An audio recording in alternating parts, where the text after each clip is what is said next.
Boa noite a todos e a todas, sejam bem-vindos à nossa 10ª aula da Escola de Inverno, a última aula é Territórios, Biodiversidade e Cultura Alimentares. Eu me chamo Letícia Keck, sou professora do Rio Grande, vou acompanhar vocês hoje aqui na mediação dessa aula, junto com a nossa equipe de apoio aqui, equipe do GEPAD, e teremos duas convidadas e um convidado muito especiais para a nossa aula de hoje. Bom, então hoje nós estamos recebendo aqui e desde já agradecemos, né, a participação da Fran Paula, ela que é quilombola, ativista socioambiental, integra a rede de pesquisadores da Aliança Científica Antirracista. Ela está fazendo doutorado no Programa de Ciências Sociais em Desenvolvimento, Agricultura e Sociedade, o CPDA, mestre em Saúde Pública, engenheira agrônoma, técnica florestal, e tem pesquisado, integra também o grupo de especialistas em agrosociobiodiversidade da assessoria do Ministério do Desenvolvimento Agrário e Agricultura Familiar, e tem pesquisado temas, né, relacionados aí aos impactos dos agrotóxicos na saúde e no meio ambiente, agroecologia, racismo ambiental, racismo ambiental e sistemas agrícolas tradicionais e também racismo e sistemas alimentares. Obrigada, Fran, desde já pela sua presença aqui nessa aula. Também temos a participação da Juliana Machado Severo, ela que é doutoranda e mestra em desenvolvimento rural pela Universidade Federal do Rio Grande do Sul, é bacharel em turismo e tecnóloga em gastronomia, pós-graduada em administração também, e tem pesquisado temas relacionados aos alimentos da sociobiodiversidade, as frutas nativas, alimentação escolar, gastronomia e cultura alimentar. Ju, muito obrigada pela presença, né, nessa participação nessa aula de hoje. E também teremos aqui o Samuel Leite Caetano, ele que é presidente do Conselho Nacional dos Povos e Comunidades Tradicionais. Ele integra o Centro de Agricultura Alternativa do Norte de Minas desde 2000, e do qual é coordenador técnico, e é filho de agricultor, uma liderança histórica aí na luta socioambiental. Compõe também a articulação Rosalino Gomes dos Povos Tradicionais e membro da Rede Cerrado. Obrigado também, Samuel, nessa aula.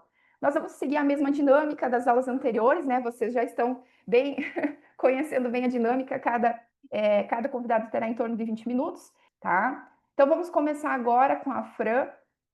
Fran, você tem em torno de 20 minutos, quando for mais ou menos 15 minutos eu lhe aviso, e nos 20 minutos eu também dou um sinal para você, tá bem?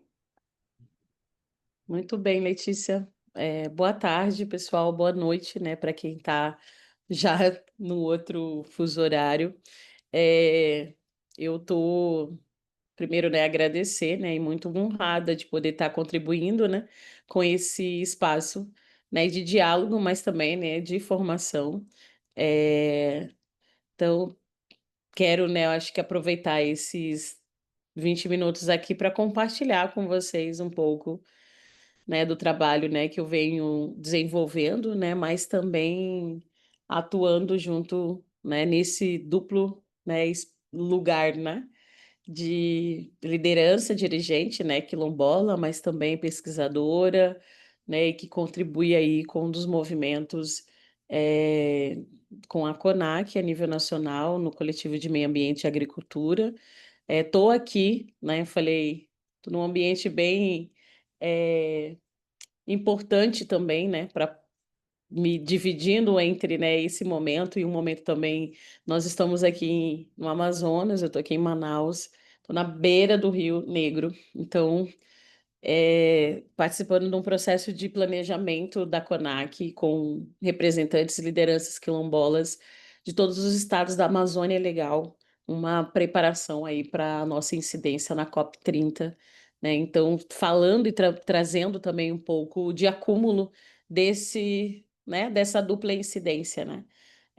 De como os processos de produção de conhecimento, mas também a importância do debate das populações tradicionais quilombolas para, né, pautar temas como biodiversidade, cultura alimentar, territórios. Então, eu espero poder compartilhar com vocês e sair daqui também com, né, um espaço também de comunicação, né, com a sociedade sobre o que a gente vem desenvolvendo a nível, né, nacional.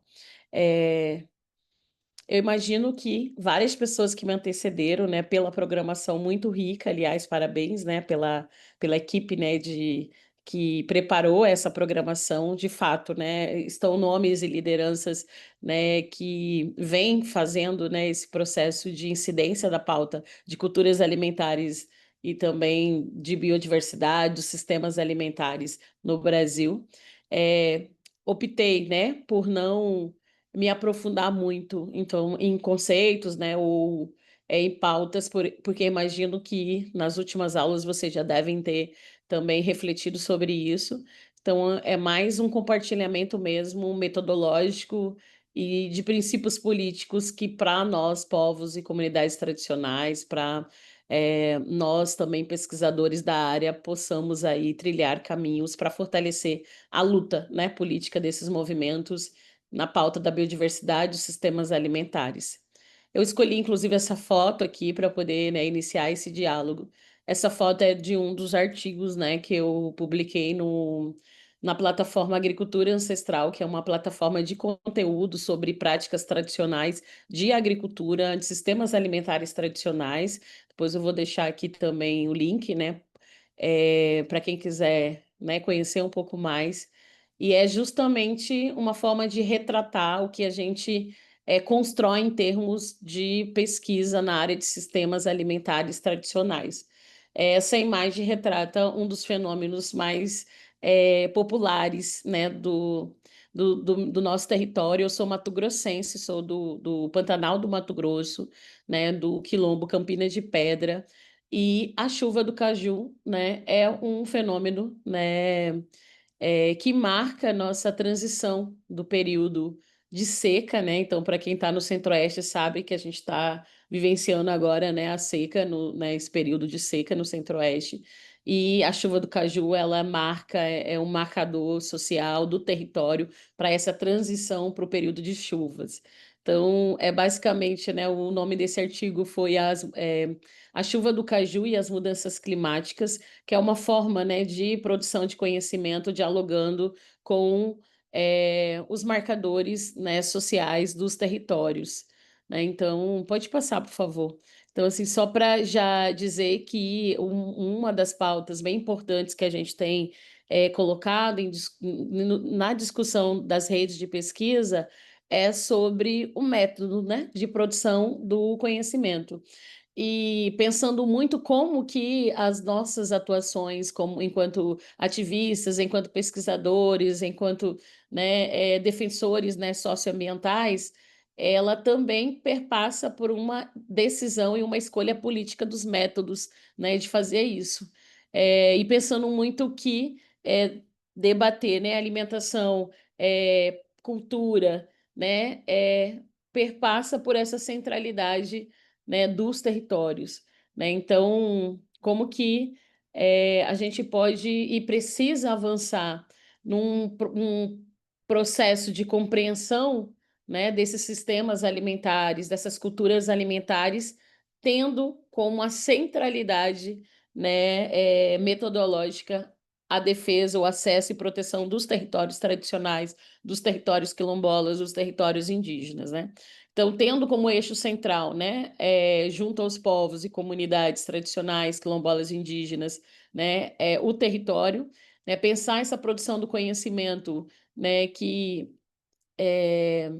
não de forma fragmentada, né, e pensar nessa compreensão de que sem terra, sem território, né, a gente também não tem como, né, compreender esses sistemas alimentares, compreender os diversos processos, né, de produção e consumo de alimentos, que os sistemas alimentares tradicionais, né, eles são moldados pelo acesso à terra e território pelos povos. Essa semana, né, eu estava em Sergipe com territórios quilombolas, né, fazendo uma discussão da Catrapovos, né, que é esse espaço de incidência dos povos, né, o espaço político, mas é um espaço de reivindicação, né, da compra de alimentos, né, produzido por esses territórios tradicionais, né, para a educação, né, escolar, no caso quilombola, né, dos territórios, e a gente justamente frisava a importância que é de pensar, né, a alimentação associada à pauta do acesso à terra e território, né, da reforma agrária, mas também da demarcação dos territórios indígenas e da titularização dos territórios quilombolas.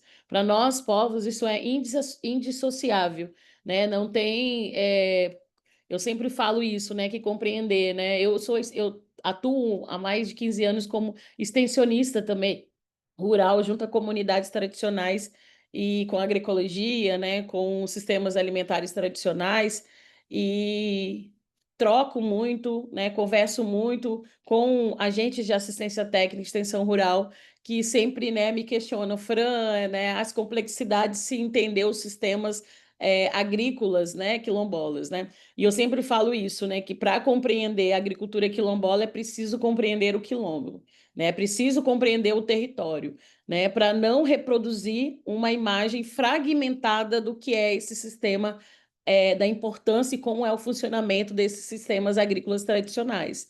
Infelizmente, a maioria, né, das ciências agrárias reproduzem uma fragmentação, né, dessas práticas, né, e a gente sempre tem discutido, é importante a gente fazer levantamento e pesquisa sobre sementes crioulas? É importante. É importante a gente fazer levantamento e pesquisa sobre culturas alimentares? É importante. Mas se a gente fragmenta essas práticas como se elas pudessem serem reproduzidas, né, de forma desassociadas das identidades desses povos, das ancestralidades e do território, a gente está reproduzindo uma violência contra essas populações, uma violência epistêmica, de método, né? Então, as nossas pesquisas no âmbito da rede de pesquisadores, né, e da Aliança Científica Antirracista têm sido justamente construir ferramentas e instrumentos que possam expandir, né, a compreensão sobre sistemas alimentares e não fragmentá-los, né, com conceituações ou conclusões e análises de forma independente, né? Então, é preciso repensar os nossos métodos de análise desses sistemas, dessas práticas da própria alimentação nesses territórios. Pode passar para mim, por favor? E aí, nisso, eu vou compartilhar com vocês uma pesquisa que a gente está desenvolvendo agora no Mato Grosso, né? Mas que é fruto já dessas reflexões, né? Pensando epistemologias do território. É, eu não sei quem conhece o Mato Grosso, se já ouviu falar do muxirum. Muxirum, ele é uma palavra indígena, mas é uma prática, né, que é reproduzida em várias comunidades, não só quilombolas. Aqui, né, na Amazônia se fala puxirum, né, no Pará se fala puxirum. Eu acho que no Rio Grande do Sul eu já ouvi falar pichurum. Eles têm uma variação, mas basicamente a estrutura se dá através do trabalho coletivo, das coletividades desenvolvidas nos territórios. Muxirum, né, que significa mutirão, trabalhar junto, né? Então, a gente tem analisado o muxirum não só como uma prática, né, tradicional, né, alimentar, porque se faz muxirum para fazer roça, se faz muxirum para plantio, para colheita, para produção e para beneficiamento, né, dos alimentos. Então, o Xirum, ele organiza não só o trabalho agrícola, mas a própria estrutura, né, da comunidade. E a gente tem estudado o Muxirum para além da prática como um método de análise de sistemas alimentares tradicionais em quilombos, né, no Mato Grosso. Pensando muito, né, de compreender a prática, né, como eu disse, mais ampla, né? É, de 10, alguém falou, nunca ouvi falar do Muxirum. De 10 palavras que eu falo, 9 é Muxirum. Então, além de tudo, é a minha tese, né, de doutorado e espero poder estar compartilhando com vocês brevemente o resultado dessa pesquisa, que é muito, né, bonita no sentido, né, de deixar uma contribuição também epistemológica, de instrumento aí para, né, a produção do conhecimento. Pode passar.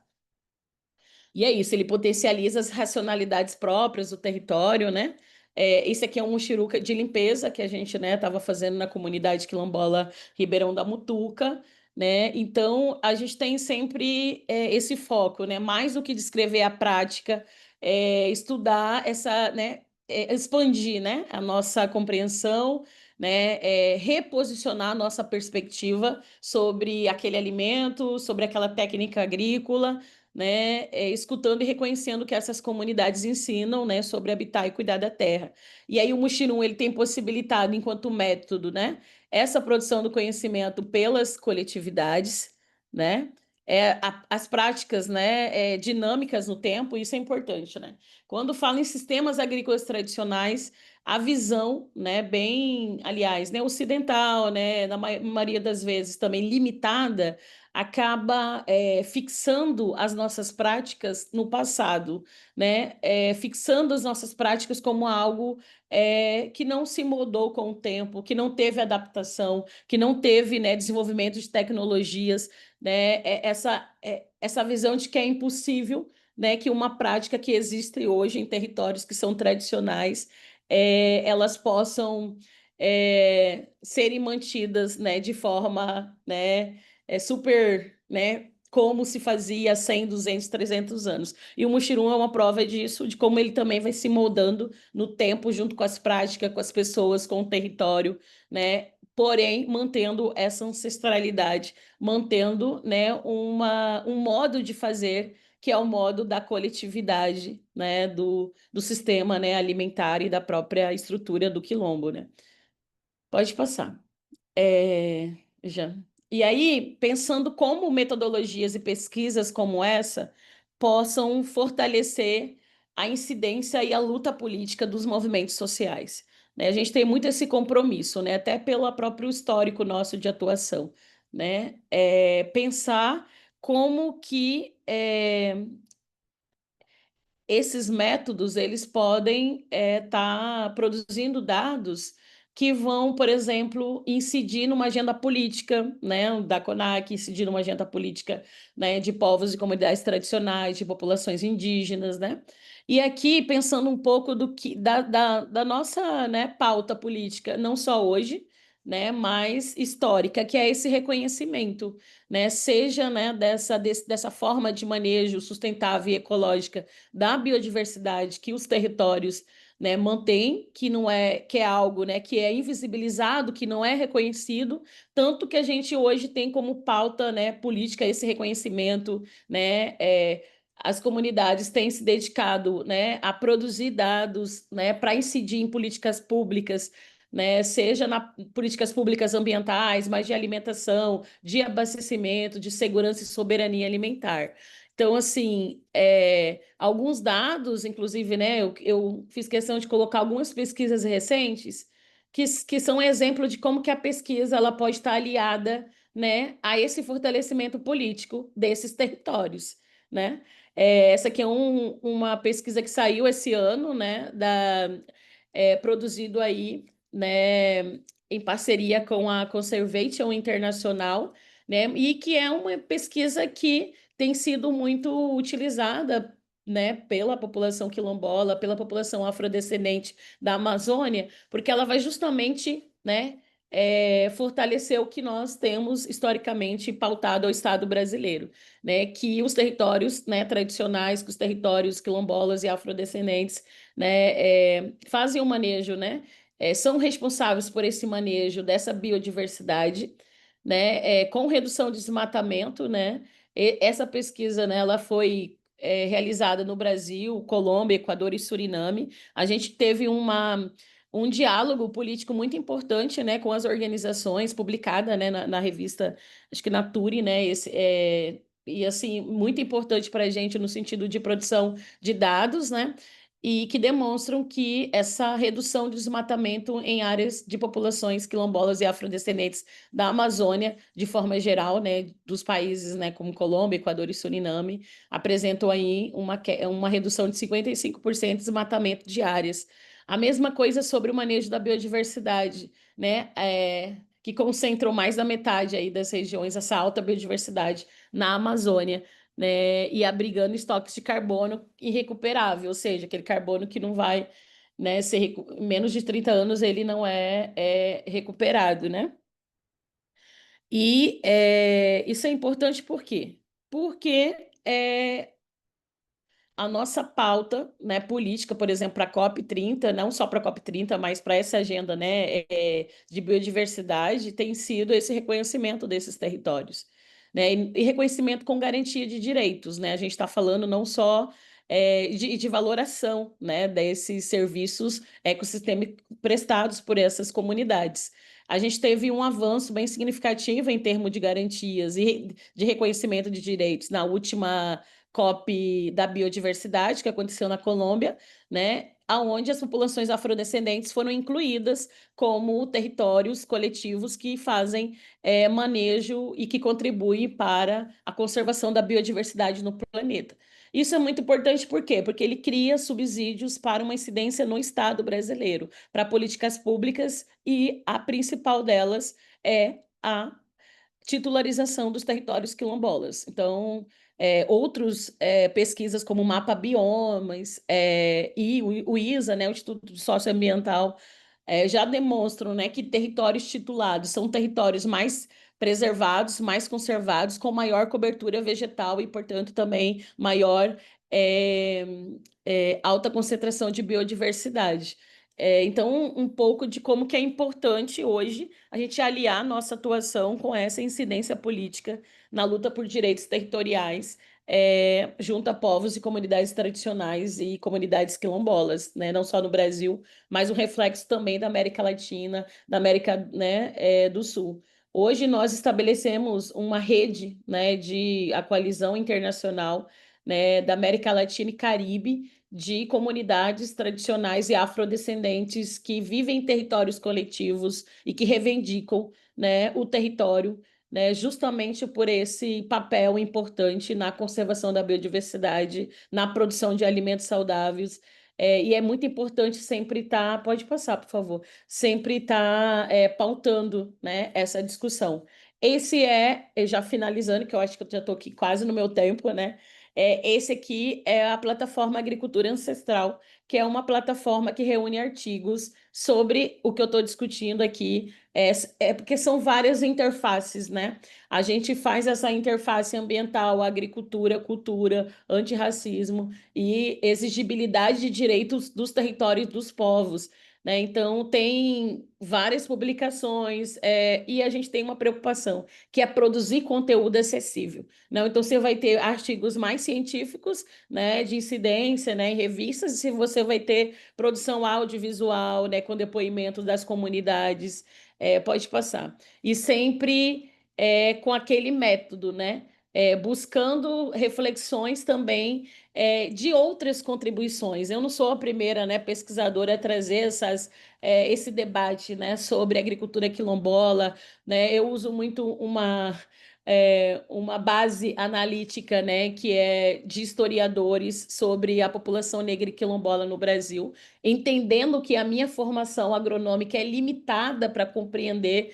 né, as relações sociais, as relações da própria agricultura de territórios quilombolas, apesar, né, sendo quilombola, e trabalho muito com esse contexto. Eu não sei se é eu que estou fazendo isso na tela, mas enfim. É, né? Isso aqui pode ser que seja eu. Trabalho com esse conceito da paz quilombola, que é um conceito da Beatriz Nascimento, que é, né, sergipana, historiadora e uma referência no estudo de quilombos no Brasil. Eu sempre falo, trabalhando com comunidade quilombola, tem que ler Beatriz Nascimento, porque é uma intelectual que, de fato, conseguiu retratar o que é um quilombo numa perspectiva contracolonial e não eurocêntrica, né, de olhar para o quilombo, né, olhar para além, né, de um lugar de fuga de ex-escravos, nada disso, né? E a Beatriz Nascimento traz esse conceito da paz quilombola. E esse artigo mesmo, a produção de alimentos e a promoção da paz quilombola, é justamente refletindo o que ameaça a produção de alimentos hoje nos territórios quilombolas, né? O que ameaça essa paz quilombola? E a Beatriz Nascimento, ela vai dizer justamente isso, que a paz quilombola é um momento onde esse território ele é altamente produtivo, né? Onde ele vive uma liberdade, né, e uma garantia de direitos que possibilita que as comunidades, né, garantam soberania e segurança alimentar, garantam conservação da biodiversidade e a manutenção das suas culturas alimentares, né? E é uma né, como a Beatriz Nascimento escreveu isso, né, na década, né, de 1950, né, a gente faz uma reflexão que ameaça a paz quilombola na atualidade do Brasil. O que, né, mudou em termos de garantia de território para a comunidade quilombola e quais são as violações que ameaçam essa paz quilombola, né? Então, pode ir passando, por favor. E aqui, só para compartilhando com vocês, outras publicações que eu acho que complementa isso que eu estou trazendo aqui sobre os territórios quilombolas. A CONAC, né, produziu esse diagnóstico. É o nosso primeiro diagnóstico feito por nós, de nós sobre nós. E essa é muito importante, né, porque traz uma metodologia, né, inclusive de compreensão quilombola. Então, são pesquisadores quilombolas, né, que atuam em diversas áreas, né, e produziram esse diagnóstico sobre os nossos territórios e nossas práticas quilombolas. Eu coordenei o diagnóstico da agricultura quilombola. Então, tem aí dados de diversos estados brasileiros sobre, né, manutenção de práticas tradicionais, sobre acesso a políticas públicas, né? Então, você tem dados, por exemplo, que a população quilombola ainda tem muita dificuldade e uma imposição, né, de uma violência, do racismo institucional que impossibilita o nosso acesso a políticas públicas importantes, né, para alimentação e combate à fome no Brasil, a exemplo do Programa de Aquisição de Alimentos, a exemplo do PNAE, do Programa Nacional de Alimentação Escolar. Não? Então, você tem dados, por exemplo, que em 2024, a população quilombola que acessou o PAA foi de 7% de todas as compras do Programa de Aquisição de Alimentos. A população indígena, 4%. Então, a ausência, né? O não acesso, ele diz muito sobre como a gente ainda precisa avançar e mudar os formatos. O pessoal fala muito que as comunidades precisam se adequar para acessar as políticas públicas. E a gente pauta justamente o contrário. As políticas públicas precisam estar adaptadas ao contexto dos territórios e formato organizacional das comunidades. Né? Então, se a gente não está acessando as principais políticas de combate à fome no Brasil, a gente tem um problema sério, né, que é preciso ser discutido. E esses dados são dados da Conab, tá, gente? Então, assim, nessa cartilha, lá na plataforma, tá disponível ela para download, tá? E aí tem um retrato de vários estados, a gente trabalhou com biomas, né, do Cerrado, da Caatinga, da Amazônia, então você pode também traçar um retrato, né, sobre a agricultura quilombola nesses territórios. Pode passar. E o livro, né, Racismo e Sistemas Agroalimentares, acho que é um marco importante também, né, na minha carreira profissional, que ganhei de presente isso, né, vou dizer assim que é um presente porque possibilitou, né, um retrato mais amplo, né, de como o racismo é estrutural, né, do país, ele afeta os sistemas agroalimentares no Cerrado. Então, essa é uma publicação em colaboração com a SESI, né, que é uma organização da Bahia, que tem um trabalho com vários e projetos, né, com várias comunidades tradicionais. Então, participaram dessa construção povos indígenas no Cerrado, populações quilombolas, quebradeiras de coco, né? Então, tem uma formulação e uma sistematização sobre o avanço do agronegócio e desses grandes empreendimentos que têm possibilitado a produção de alimentos, modos de vida, culturas alimentares de povos e comunidades tradicionais no Cerrado.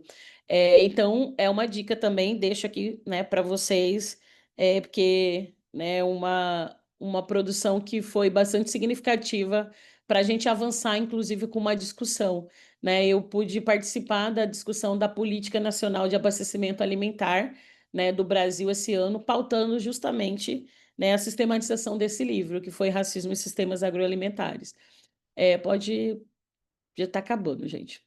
E é isso, por último, não menos importante, meu último lançamento do livro Entre a Terra e a Liberdade, Racialização Fundiária e a Resistência Negra no Brasil.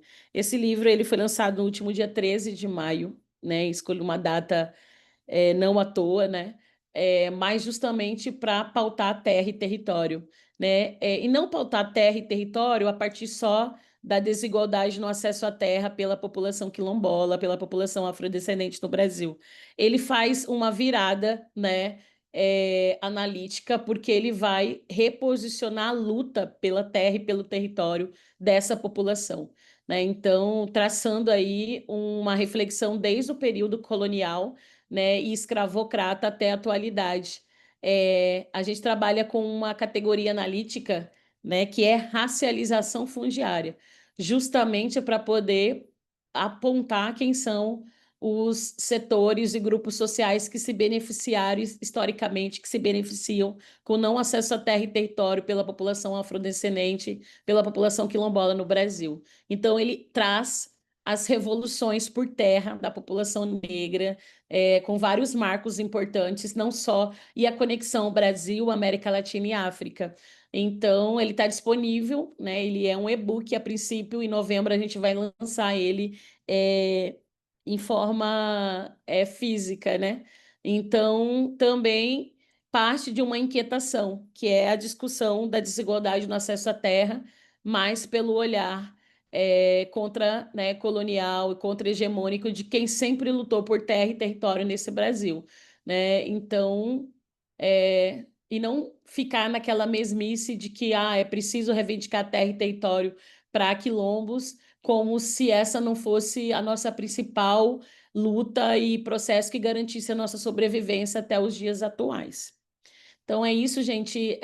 Deixar meu contato aqui, eu acho que é o último slide. Agradecer Kátia e toda a equipe, né, que organizou o curso e colocar à disposição para poder seguir compartilhando, né, esses processos de reflexões e de metodologias. É, é isso. Tem Obrigada. perguntas aqui, já vi, mas a hora que a gente, né, eu acho que vai voltar aí, a gente vai falar Isso. sobre isso. É. Obrigada, gente, tá? Obrigada a você, Fran. Eu não lhe interrompi porque nós fomos comunicados que o Samuel teve um imprevisto e não vai conseguir participar da nossa aula. Então, aí você poderia falar com mais tranquilidade, mas eu também não quis interromper e deixei você falar. Foi no tempo, viu? Obrigada mesmo. Agora, então, a gente passa, e depois desse momento, a gente faz, então, as perguntas e os comentários. Todos fiquem super à vontade para mencionar suas reações e questões aí no chat, tá bem? Ju, tá com Oi. você. Vamos carregar a apresentação, né? A Fabi vai passar. Tá.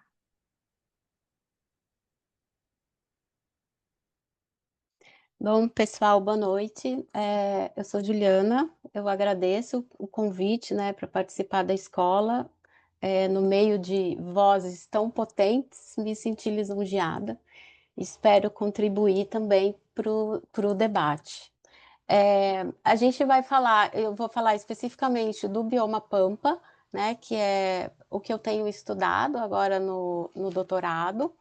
Então, vou falar sobre a questão do charque no bioma Pampa, e aí vou linkar com a comunidade tradicional, né, que ele tá conectado. E além disso, também eu vou trazer uma outra pesquisa que não é minha, mas que eu acho que ela é bem importante, que é de um outro alimento que também é do bioma, mas que ele está conectado com comunidades quilombolas. Pode passar, Fábio, por favor.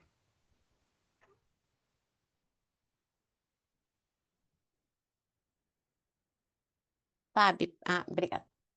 Então, aqui eu trouxe diversas imagens para que vocês tivessem uma ideia, assim, do quão o Pampa, ele é diverso, né? Então, a gente tem aqui à esquerda, nessa panela, que tem essa concha, o feijão sopinha, que é um dos ingredientes, de um dos alimentos que a gente vai falar, e à direita, na outra ponta ali, tem o carreteiro de charque, depois essa palmeira é o butiá, aqui embaixo tem o pinhão, e aqui à esquerda tem uma diversidade de alimentos que é de uma cooperativa. Pode passar.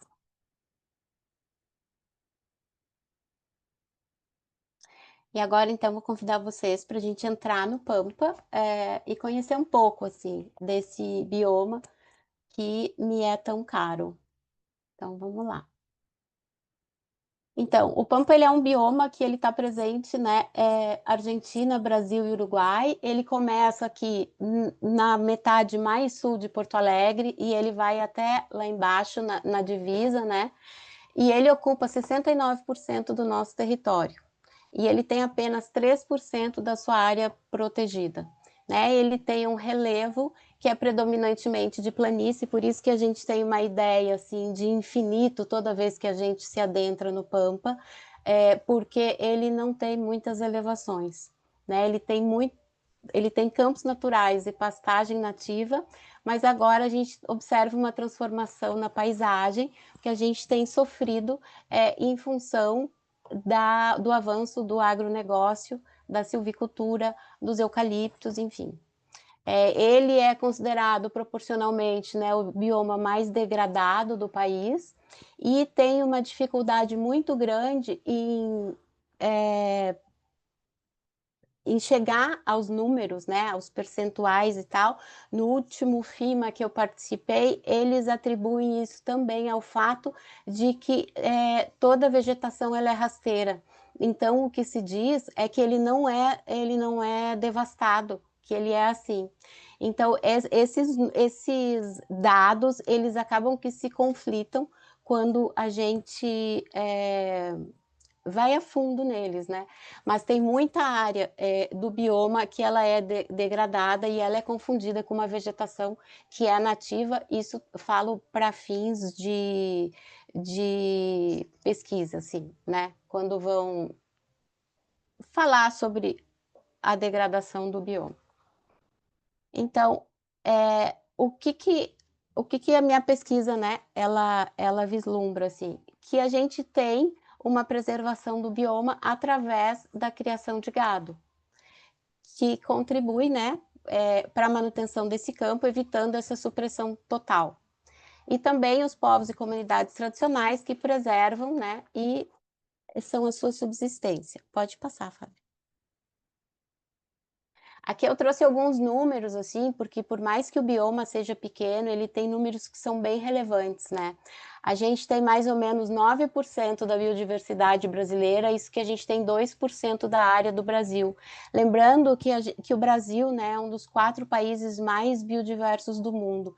Então, o que a gente tem aqui do bioma realmente é bastante coisa. A gente tem 3.642 espécies de plantas vasculares, 2.046 espécies de algas, fungo, espécies de animais vertebrados e invertebrados, mamíferos, aves, répteis e peixes. E também a gente tem espécies endêmicas, que é o tucutuco, e o sapinho de barriga vermelha, que daí tem por todo o bioma. Pode passar.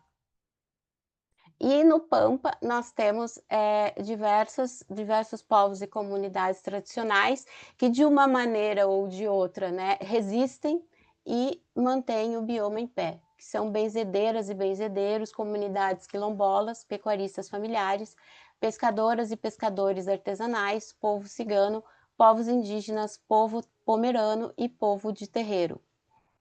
Pode passar. E aí, agora vindo especificamente para o recorte da pesquisa, né, a pecuária familiar, que é uma atividade extensiva e depende integralmente do campo nativo do Pampa.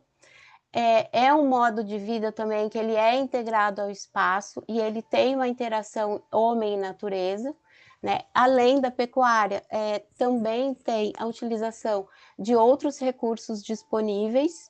E aqui no estado, a gente tem em torno de, tem mais de 60 mil famílias que têm nessa atividade o modo de vida, o modo de produção e o modo de reprodução.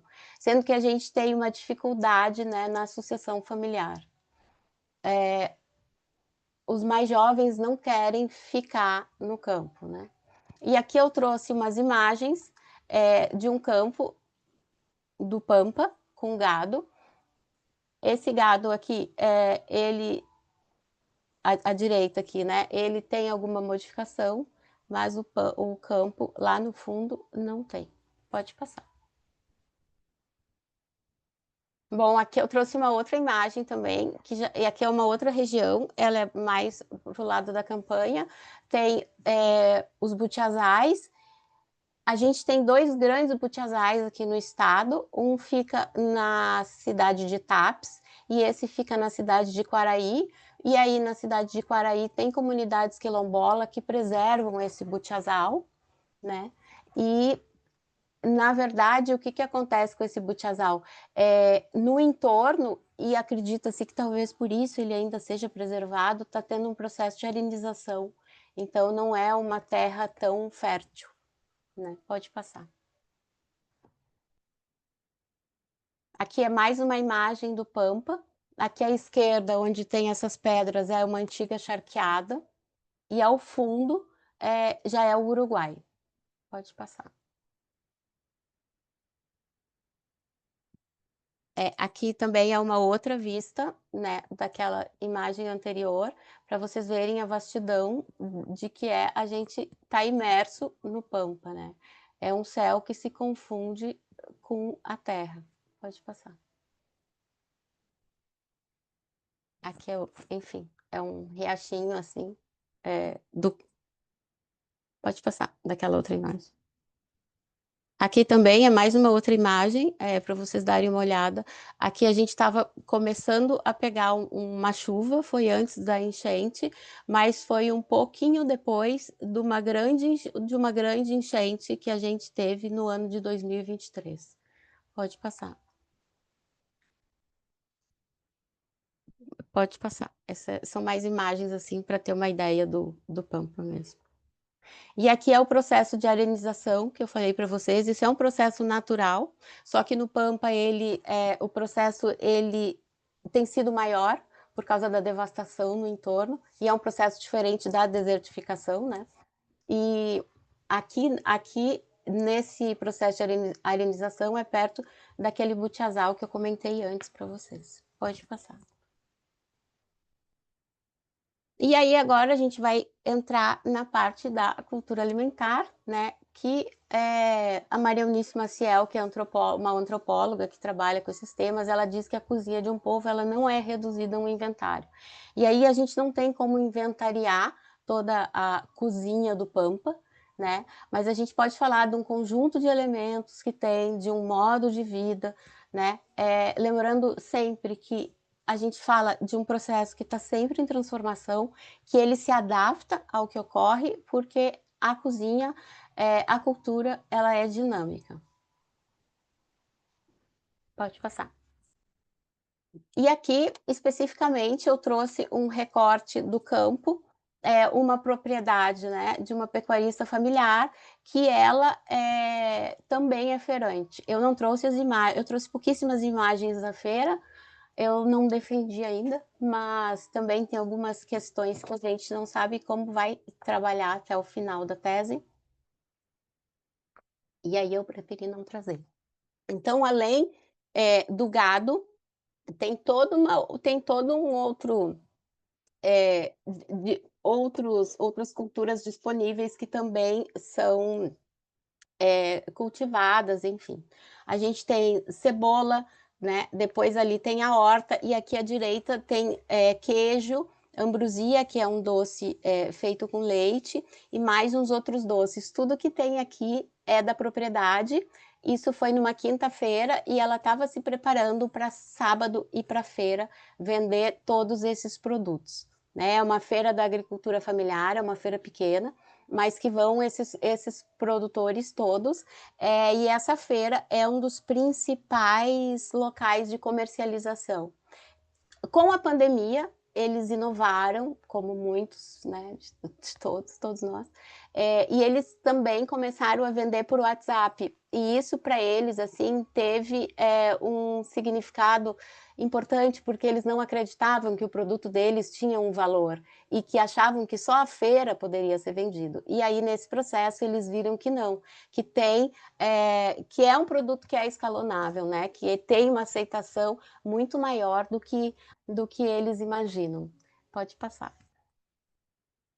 E aí aqui eu trouxe esse charque, né, que ele está em outros alimentos, ali, à direita é uma panqueca e à esquerda é um pastel, que é desse mesmo lugar, porque na cidade eles não comem quase o charque nos restaurantes, né? Eles comem nas casas, enfim.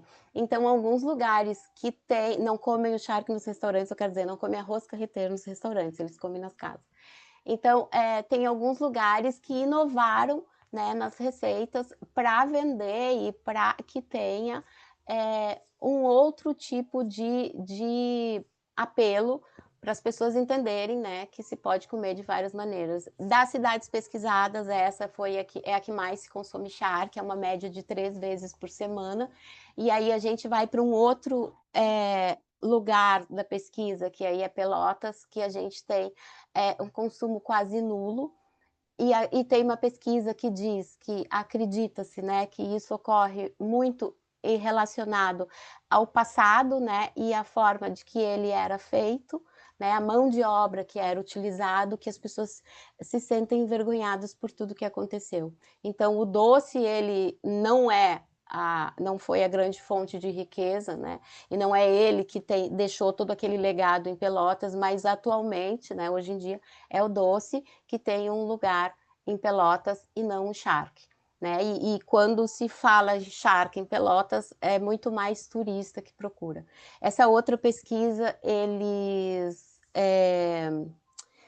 o pesquisador, ele pesquisou acho que em torno de 60 e poucos estabelecimentos de alimentação, e apenas 3 ofereciam charque, e todos esses eram açougues, ou seja, não tem um lugar que tenha o produto pronto para consumo. Pode passar. Aqui é uma outra imagem do Pampa, para a gente ver que ele também floresce.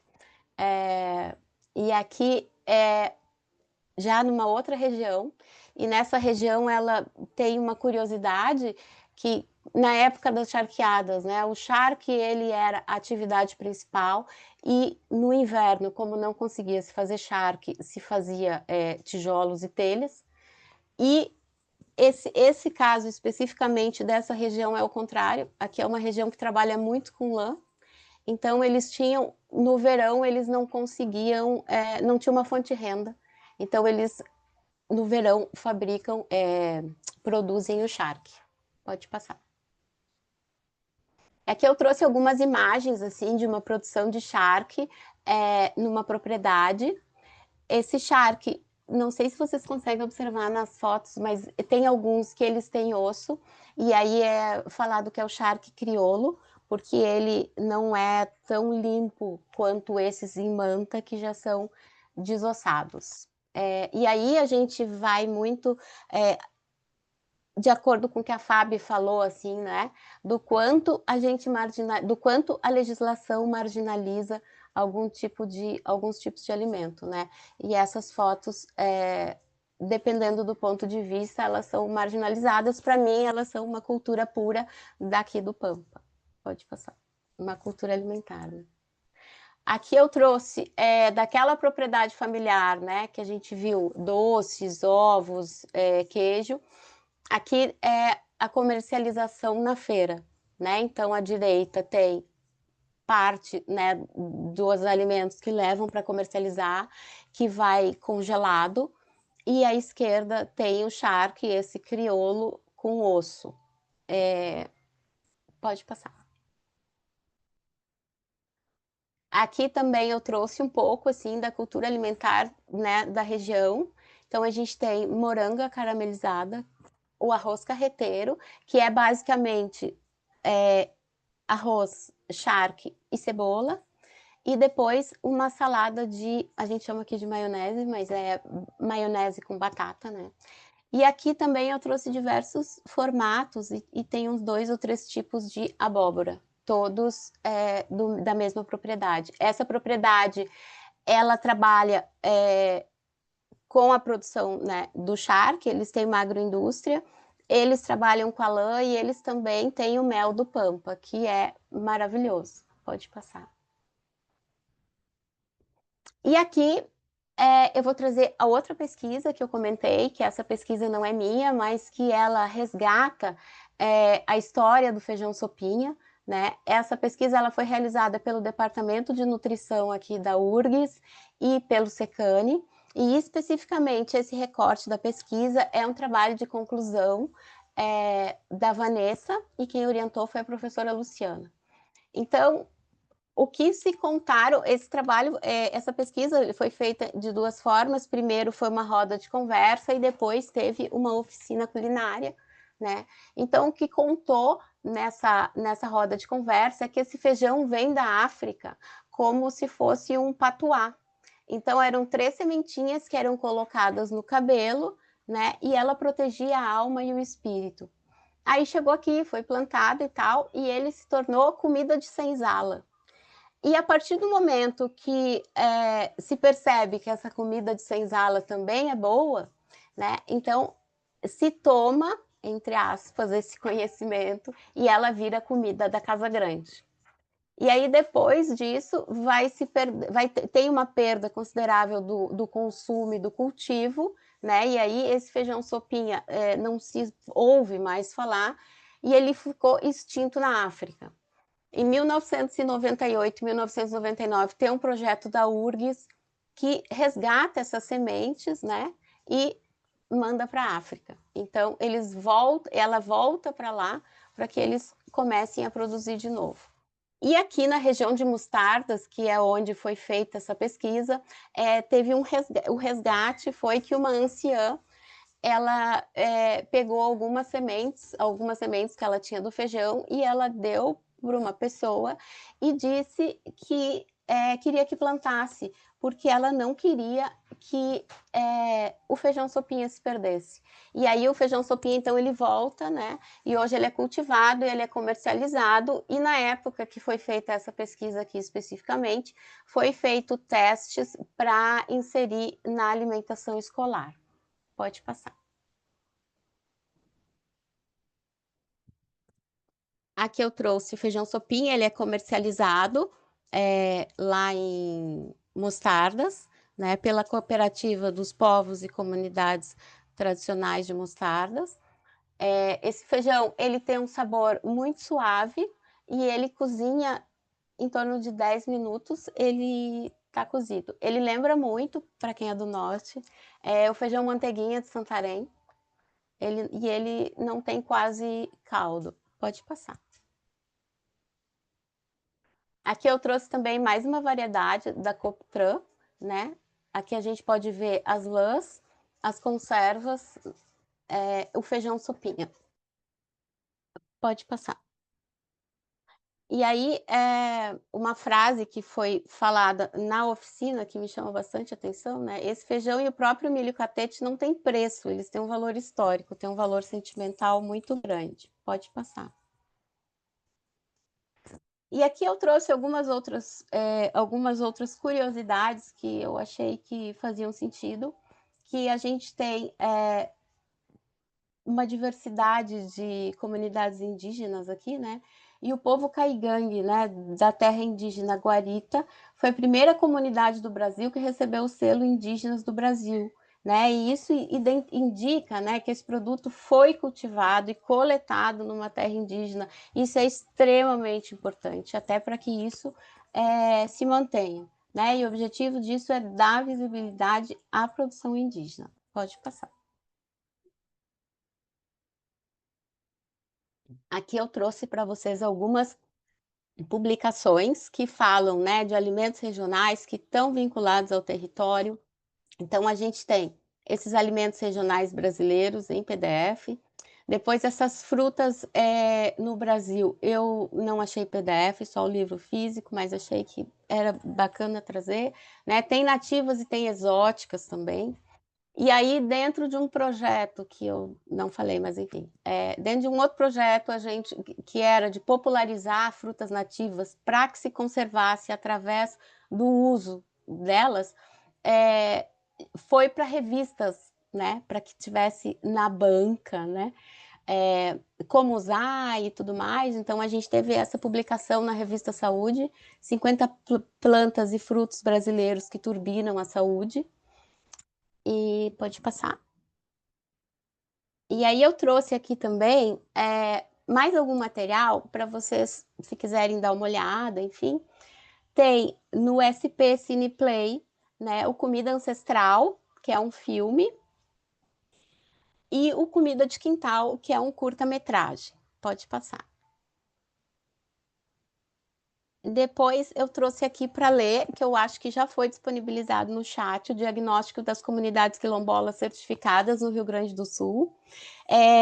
Eu fui numa defesa de tese no PGDR, que foi feita com uma comunidade quilombola em Livramento, quase divisa ali com o Uruguai, e uma questão que me chamou muita atenção foi que eles queriam muito ficar invisíveis, justamente para que se preservassem, né? Porque eles têm medo do avanço do agronegócio, eles têm medo da especulação imobiliária, então eles preferiam ficar sem uma placa que falasse onde eles estavam, sem um pontinho no mapa. Isso me chamou muita atenção. E aí né, no diagnóstico, a gente tem mais, se eu não me engano, mais de 100 comunidades aqui no estado. E aí as pessoas quererem serem invisibilizadas, né, para não perder a sua cultura, as suas origens, as suas características, né, deixar de não ser o que se é, me deixou muito chocada. E a gente está falando aqui muito próximo da gente, né? Então acho que por isso que eu trouxe também, que eu acho que é importante a gente conhecer o outro, né? Pode passar. E aqui eu trouxe, essa é o trabalho, aquele do feijão sopinha, e tem também o milho catete, tá? Que é memória e tradição, resgate de consumo de alimentos da sociobiodiversidade regional e mostardas. Pode passar. E aqui eu trouxe também um livro para quem quiser, enfim, sabe, falar e se aprofundar um pouco mais em antropologia alimentar e nutrição, enfim, que é a antropologia e a nutrição, um diálogo possível. E aqui é um outro trabalho que ele já é o desdobramento de um trabalho anterior, que era o Plantas para o Futuro, que foi feito, né, um levantamento de uma infinidade de plantas de todas as regiões do Brasil. Alguns livros foram lançados, eles estão disponíveis em PDF, e aí o desdobramento disso foi esse livro, Biodiversidade Brasileira, Sabores e Aromas. Esse livro, ele fez um levantamento, né, de diversas frutas nativas, e aí dentro disso o projeto tinha algumas metas, né? Uma delas era criar um banco de receitas e a outra era fazer toda a informação nutricional para que essas frutas, né, e esses frutos pudessem ser inseridos na alimentação escolar, no PAA, enfim, e tudo isso. Então, aqui a gente teve, né, o Brasil dividido em biomas, e aí em regiões, e aí cada região ficou ou com uma instituição ou com diversas instituições. Aqui no Rio Grande do Sul foi a URGS que ficou com o projeto, né, que, enfim, capitaneou o projeto. E ali a gente tem um capítulo, então, com uma infinidade de receitas, né? Ele é separado por prato principal, sobremesa, entrada, lanche, bebida. É um livro muito bacana, que está disponível em PDF. Pode passar.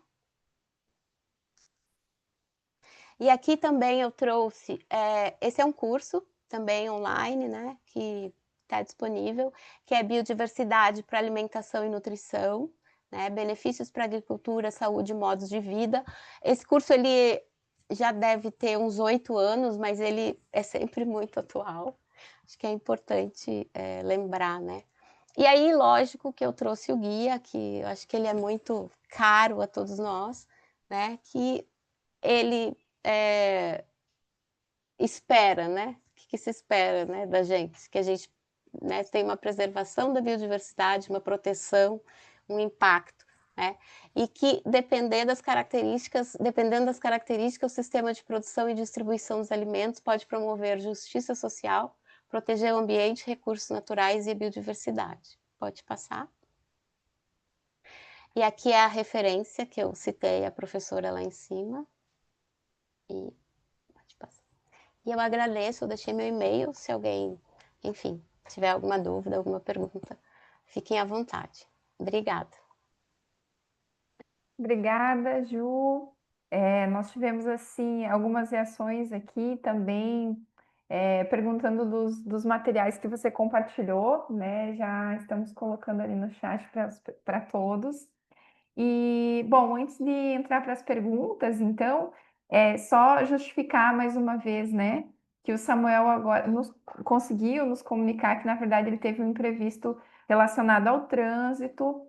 Infelizmente, não foi uma coisa muito legal, mas está tudo bem com ele, né? Então, assim, super justificável aí a ausência dele nesse momento imprevisto, nada esperado, né?